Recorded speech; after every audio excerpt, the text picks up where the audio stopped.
Tensions flare in the Sealence Forest as Princess Mia enters Lulu tribe territory to negotiate peace, but things nearly spiraled into disaster when a lost hairpin linked her to the past of the tribe's chief.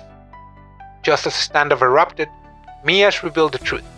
The pin belonged to the chieftain's late daughter and was passed down to her grandson, the very boy Mia had rescued in the slums.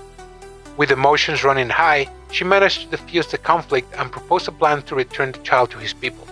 Back in the capital, Mia cleverly secured the forest as her domain, pacified the nobles, and the emperor ordered the creation of Princess Town, SASUWA Mia-Sama.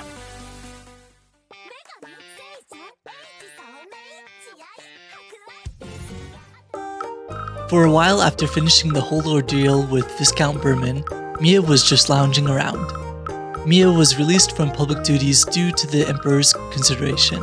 According to the Emperor, she worked hard during her school days, and now that it is a school vacation, she should spend it relaxing. So, Mia was currently on full vacation mode. She is currently sprawled on the bed, doing nothing in particular. What's more, she's not even wearing a dress, just her jammies. She hadn't even touched her dress since waking up. She was thinking along the lines that since it is her room, she should be able to do what she wants. The highly respected wisdom of the Empire could not be found anywhere here, because what lies here is the belly-scratching indolence of a girl determined to reach the pinnacle of laziness and unproductivity. By the way, I haven't received a letter from Prince Abel lately. As a matter of fact, this was one of the reasons why Mia wasn't motivated. She had been exchanging letters with Abel every 10 days, but recently she hasn't been able to receive any. To provide some context about the geography of this world, the distance between the Tearmoon Empire and the Kingdom of Remno is about 5 days on a carriage. Considering a round trip would take 10 days, then a correspondence every 10 days means a very frequent communication by this world's standards. With the occasional help of Anne's sister, Elise, Mia had already written more letters than she had ever written in her previous life. 3 whole letters. Hey, it was an accomplishment for her, okay? She was definitely not Violet Evergarden, and a possible career as a doll was out of the question, but that's a different novel altogether. Leaving her non-existent natural talent as a writer aside, it was true that Abel's reply was long overdue. The last letter Mia sent was 15 days ago. The summer vacation is nearing its end. Although they will meet at school soon, Mia is still feeling a little lonely. This was, however, not an excuse to be rolling around in bed all day, but... Mia-sama, there's a letter for you. Well, it's finally here. I was worried if something happened. What if there was a landslide and the roads were blocked? It might have caused a delay, but oh well, it is here now. I suppose I can forgive the delay. Ah, Mia-sama, that's not actually a letter from Prince Abel. Eh? Actually, it's a letter from the daughter of Count Rudovan. Ah, it's from Tiana. Alright, open it and read it for me. Tiona was not someone Mia was excited to hear from. Time and time again, we've mentioned in this series how she holds the title of Arch Nemesis from Mia's previous timeline. While she does not want to take revenge, she also does not want to be corresponding with her. Heck, if this was from Chloe, she would be a bit happier. That said, the vast stores of wheat kept by Count Rudovan were undeniably appealing. Therefore, she cannot dare to ignore his daughter. Reluctantly, Mia prepared herself to listen to the letter, but... Mia-sama! What? What's with the scary face? I know you're feeling lonely without a letter from Prince Abel, but that's not an excuse to look like... this. What would Prince Abel think if he were to see you like this? Even if you say that, I'm in my room. He won't see me. You don't know who is watching, Mia-sama. Servants and maids alike have very loose mouths. Gossip travels quickly. People always love to hear some good gossip. Mia remembered that during the previous timeline. The servants around her kept blaming her for all sorts of things. Some of them were things she didn't even do. Anything she actually did wrong in private became known to every circle. It did not take her long to realize that the servants had indeed loose mouths. And if one of them were to rattle to Prince Abel's messenger about her current unappealing appearance, the mere thought made her want to be swallowed by Earth itself. Oh, Anne! Anne! Mia whimpered as she stretched out her hands to Anne looking for comfort. Anne held her and gave her a reassuring nod. It's okay, Mia-sama. I personally handle everything. As long as I'm taking care of you, I won't let anyone else see this room unless it's neat and tidy. But remember, you can never know who might be watching. Okay, I'll get my act together. Listening to Anne's scolding, Mia resolved herself to always conduct herself appropriately. That way, she won't be embarrassed to be seen by Prince Abel or whoever else might see her. Mia was a simple girl, and she was honest. And Anne felt a small rush of pride in seeing the earnest attitude of her young mistress. That's all I have to say. I'm sorry if I went too far. No, I should be thanking you. You're always helping me. I don't know where I'd be without you, Anne. Normally, attendants who scold their masters could be severely punished. However, Anne was happy that Mia was still a virtuous princess she respected, no matter how lazy she may behave. Now properly dressed and seated, Mia began reading Tiona's letter.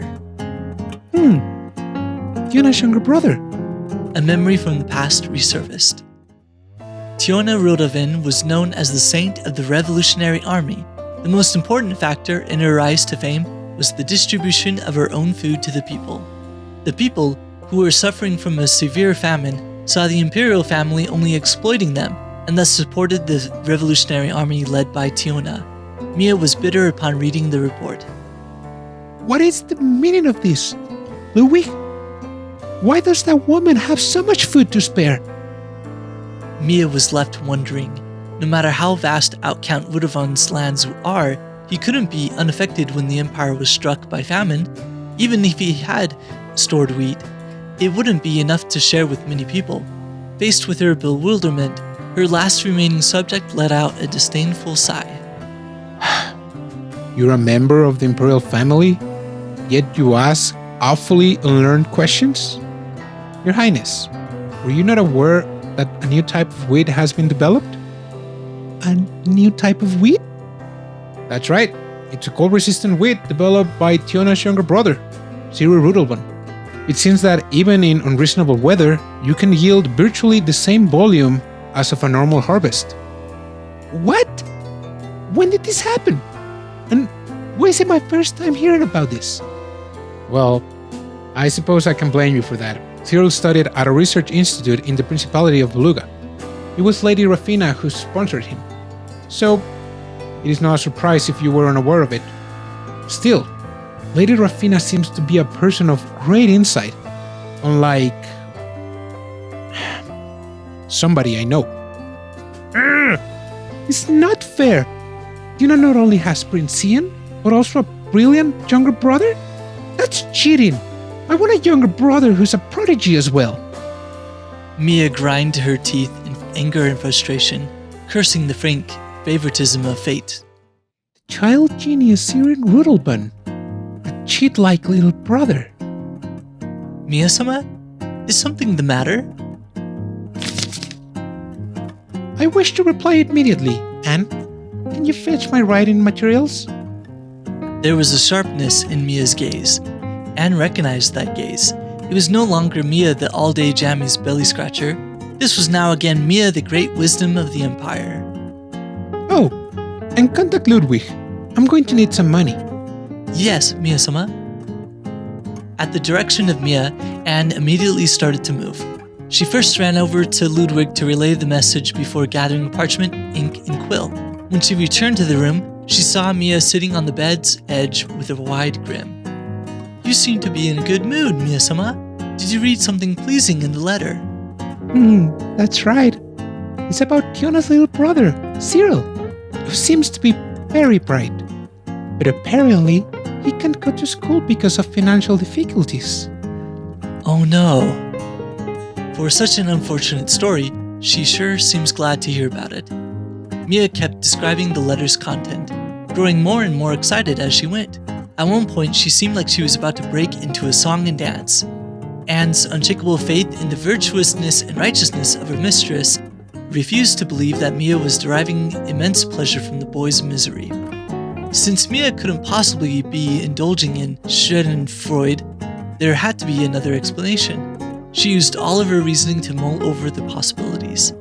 The benevolent Mia-Sama is, after all, a saint among saints. She is compassion incarnate, so she delights when being able to help someone. Maybe Mia-Sama is happy to be able to help her friends? I'm sure she'll do something to help Tiona-sama. Anne's theory was quickly proven correct. In summary, Tiona asked for me to put in a good word for Rafina-san. Rafina-sama, which means... Oh, she is asking for help for her brother to study abroad at the Holy Principality of Beluga. Mia is also a close friend of Rafina. Besides, the Holy Principality of Beluga is a gathering place for cutting-edge knowledge. It's one of the best places abroad to study and gain knowledge. It all makes sense to Anne now. Mia is really the kind of saint she knew she was. Anne was already dipping the quill in ink for Mia to pen her response to Rafina when she heard something that made her freeze. Of course. I won't let that happen. Mia-sama? Why? Because I want him to do his studying in the Empire.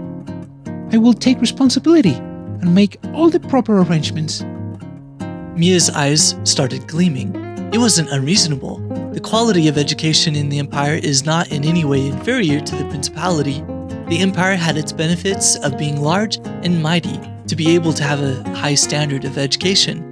But Anne was skeptical. Why can't he go to the Principality of Beluga like Tiona suggests? Why complicate things? If Tiona's younger brother, Cyril, was really brilliant, wouldn't it be better to go to a knowledge-rich country like Beluga and raise him there? For Anne, Mia may have made a mistake. This might be because Mia wanted to help Tiona with her own hands. Anne's thoughts, however, immediately disappear upon meeting Ludwig. Ludwig not only dispelled Anne's doubts, but even instilled in Anne a renewed sense of awe for the depth and scale of Mia's endless wisdom. Thus, delusion met delusion, and each amplified the other, causing their previously linear growths to suddenly turn exponential.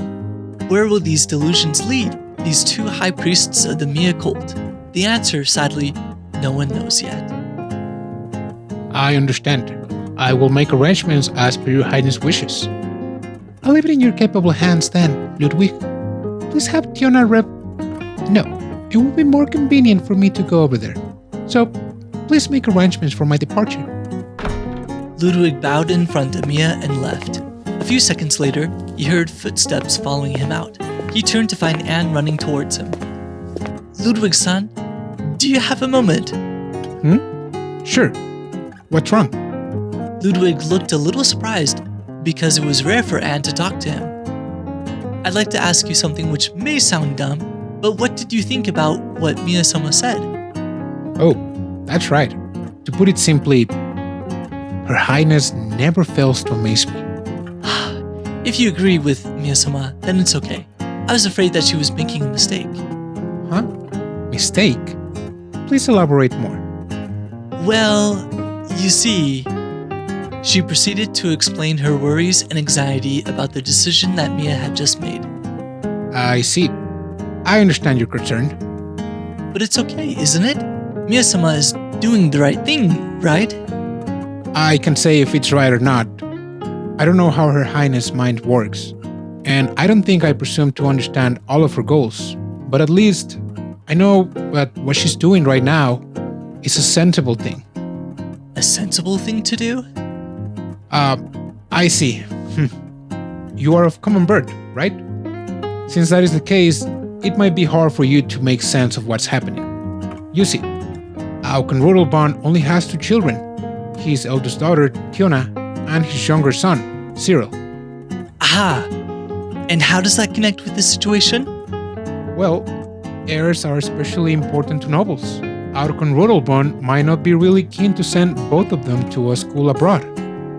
If a political change occurs in the Principality of Beluga, or if the Principality is invaded by another country, or more likely if a fire broke out at the school and resulted in casualties of some students, in that case, Count Rudolbahn will lose both his children at once. As a noble, this is something he must avoid. Also, it is not just about academics. I assume he also wants them to learn about their own country, especially their own territory. After all, the nobles are lords of their territory. So, the heirs must also learn about the territory they're going to rule over. That part was true. They likely had much to learn of the land they will control, the kind of people that live there, the kind of towns and villages there, and what kind of industries exist there. All of that was needed to learn how to govern it. There is a mountain of things that nobles should know how to run besides academia. That is why, if there is a way for his son to be educated with the Empire, with the same quality of education at Beluga, I'm sure that he would prefer that option. I see. I never knew there were so many things that needed to be considered. Also, remember that one of Her Highness' classmates is the daughter of the Fork Road Company. That company is also involved in the distribution of books.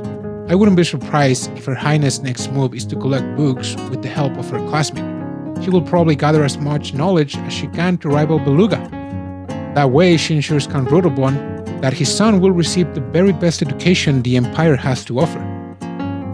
I mean, yeah, Mia intended to rely on Chloe to get lots of books, so that goes without saying. But it obviously wasn't because she was going to be mindful of Count Rudolfin's concerns. She wants one thing and one thing only: cold-resistant wheat. Of course, she wasn't being considerate to others, she just pursues what pushes forward her own interest. Ludwig, of course, had managed to spin it into another act of genius through his brilliantly misguided reasoning. All aboard the Mia Express train along the Delusion line to the SASUWA Mia-Sama station.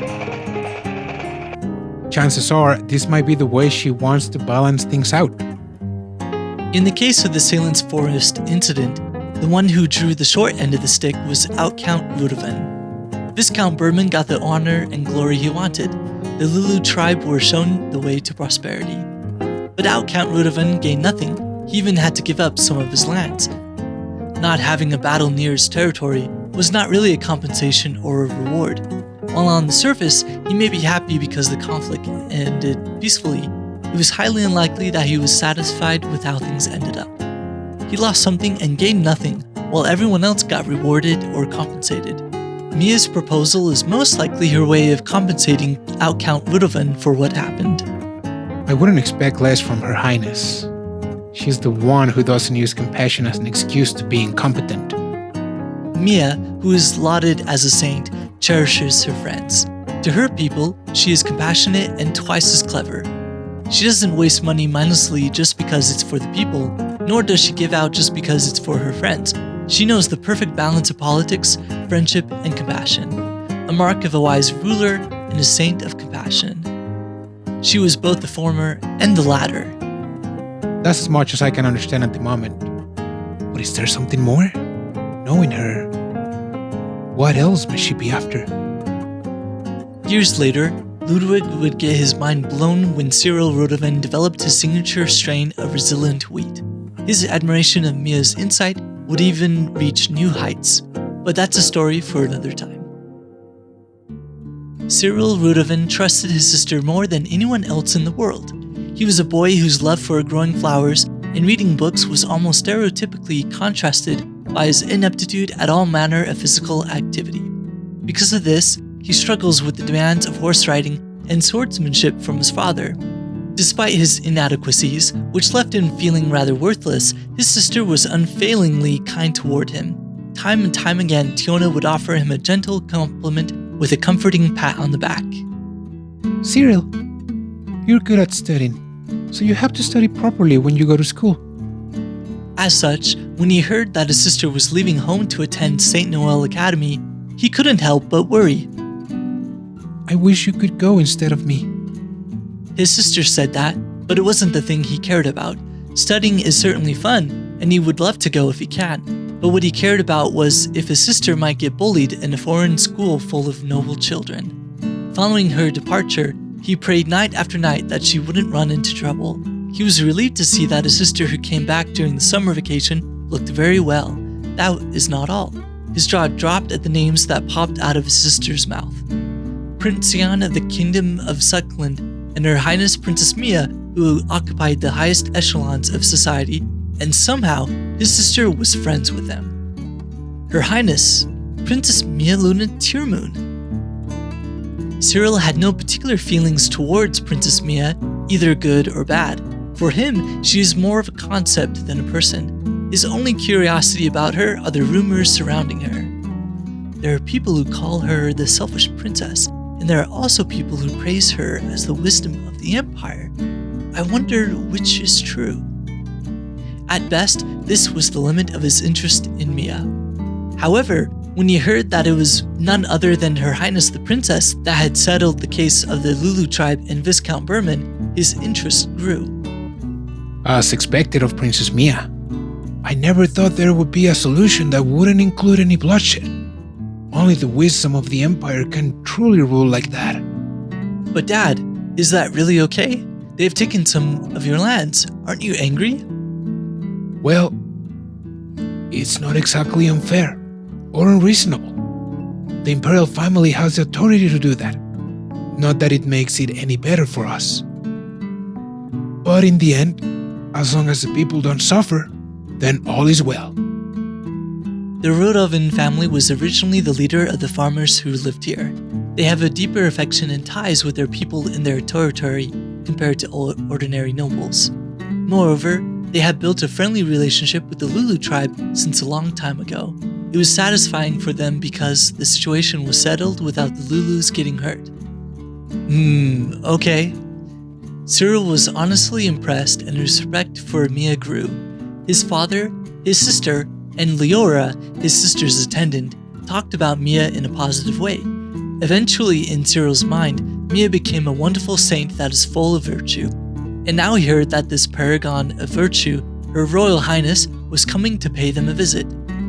So, why is Princess Mia coming here? His father frowned at the question and scratched his head. He looked to Tiona, who shrugged as well. There was no question that the Rodovans were a family of poor nobles who lived at the border of the empire. There was nothing here that would interest the imperial princess to make her a personal visit. Maybe it's something to do with the incident at the forest. I mean, I sent her a letter, but I don't think she was going to come directly. That's just the way she is.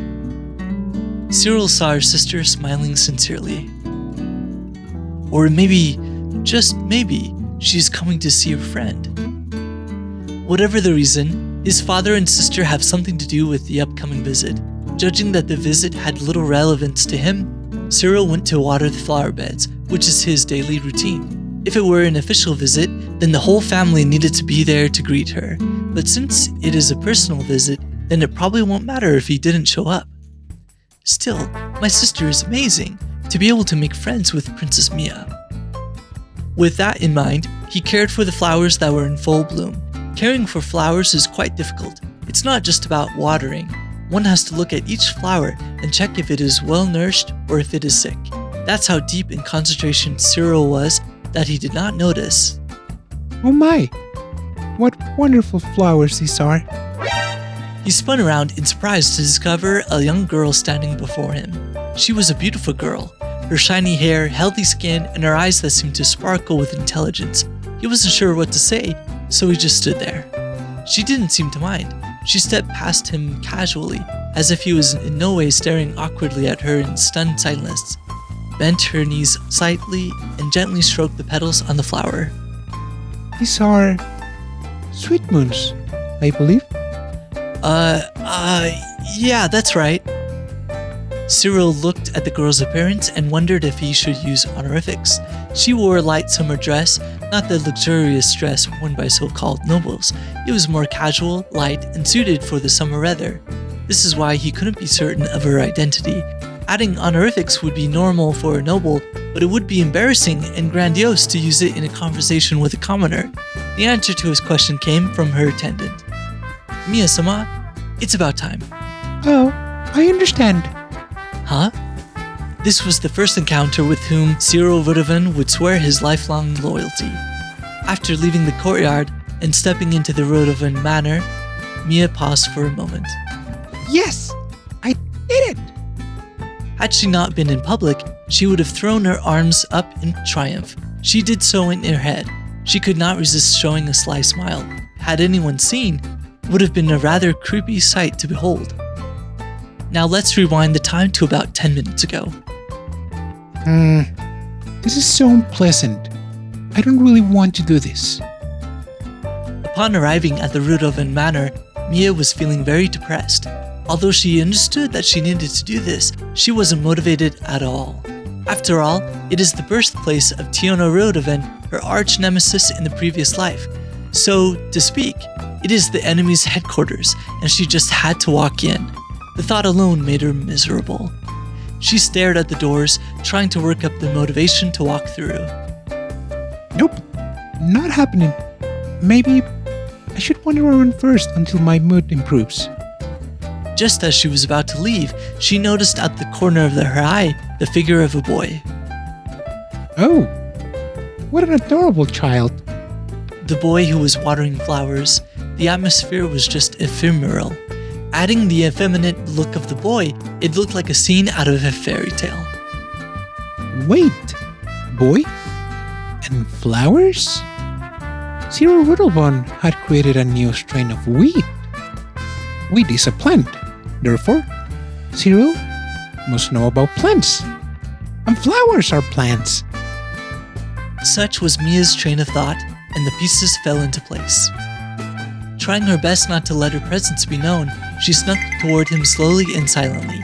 She hunched her back, curled her fingers, and carefully walked on the tips of her toes. There was nothing that said the great wisdom of the Empire in the way she was acting now. She was more like a thief from an 80s cartoon trying to break into someone's home. Nevertheless, she rolled a 20 in her sneaky approach and was in the perfect spot to talk to the boy. Oh my, what wonderful flowers these are. She recalled the time Master Strategist Anne had taught her the art of love. You see, Mia-Sama, men love it when you praise the work they do. Really? Which means that Prince Abel, what work does he do? It would be easier if he had a hobby, but probably any of his skills with horses or the sword would do. I see. Good idea, Anne. Your advice is indispensable as always. Just in case you have forgotten, Anne was a master strategist as much as Mia was the wisdom of the Empire. Both had incredibly dumb luck, and yet they were nothing more than a sham. Then again, Anne's advice hit the jackpot this time. Men love it if I praise the work they do. That means that this Cyril boy will surely be pleased if I praise the flowers he has grown. Mia elegantly knelt beside the flower bed.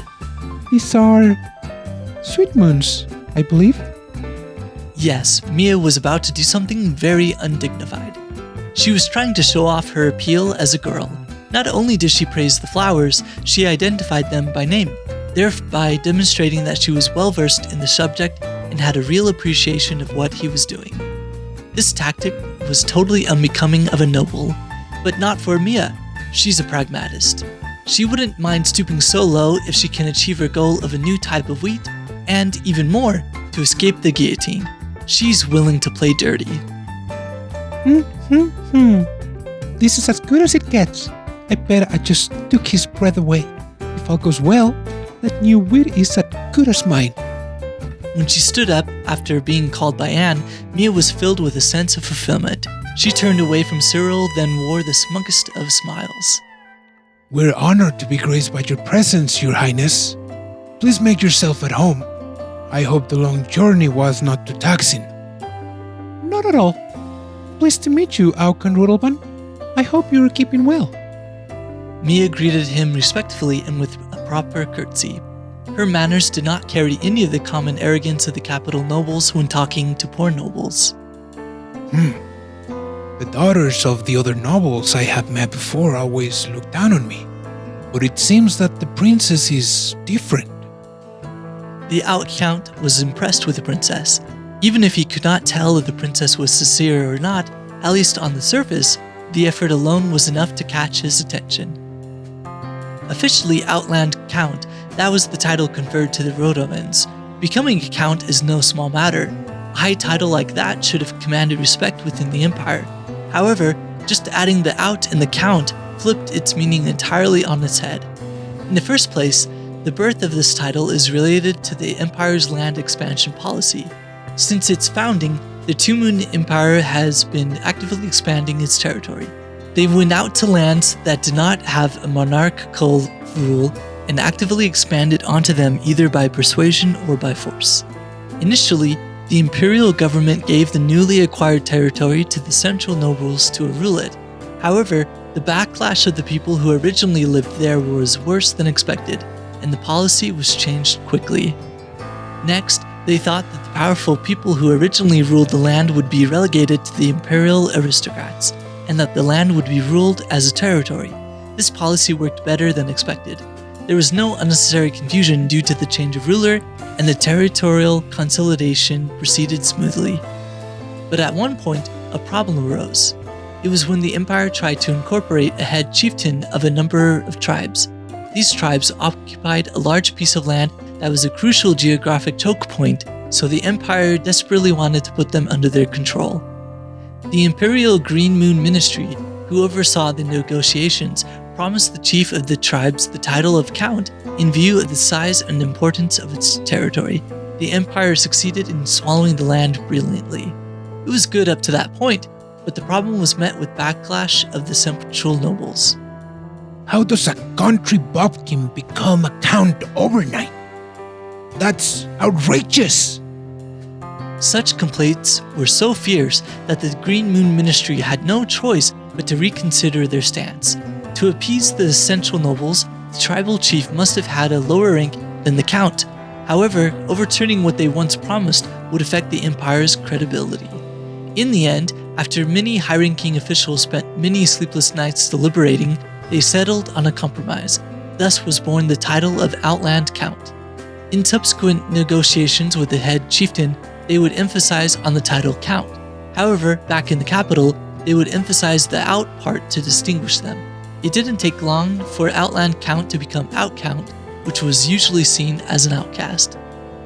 While the rank was supposed to be higher than the Viscount, but lower than Count, at this point it was treated with such disdain by its peers, owing to its origin that even the barons, who are the lowest in the hierarchy, made fun of them. Little by little, through the years, this created a rift so wide between central and outland nobility, resulting in a dangerous situation that could break the empire from within. Given such circumstances, it is easy to see how unusual and utterly extraordinary Mia's attitude was. It made an impression on Count Rodovan that he unconsciously straightened his back out of respect. I would like to express my gratitude for the profound kindness you have shown to my daughter at the academy. Profound kindness? Whatever do you speak of? I don't recall no such thing. I see. Well, I still owe you my gratitude for the recent incident in the Sealence Forest. I do believe it was you who ultimately convinced Viscount Berman to back down. On behalf of both myself and the Lulu, now that you mention it, I do remember something like that. She is obviously here for that matter. But it seems that the princess prefers to keep her cards close to her chest. No way would Count Rodovan ever believe that Mia wasn't acting. Truth be told, she had actually forgotten about the incident, probably a self-defense mechanism from her brain after spending more than enough time with Dion. Mia smiled and just moved on to another topic. Her voice was light as if she was singing. Anyway, Outland Count Rodovan, I have come here today to make you an offer. An offer, you say? Count Rodovan corrected his posture and prepared himself mentally for what Mia was about to say. Her Highness settled Viscount Berman's grievances the other day, so I'm sure she's here to settle our grievances as well. In that case, she shouldn't be making too bad an offer. However, his gut feeling told him that it wasn't going to be just any simple offer either. He was, after all, dealing with the great wisdom of the Empire. Surely she won't let this matter be done with only a letter of apology and a bag of a few hundred gold coins. Whatever she proposes, is going to be something I am not expecting. Mia, for her part, was totally oblivious of the high expectations that were placed upon her. She continued to talk in a calm and quiet voice.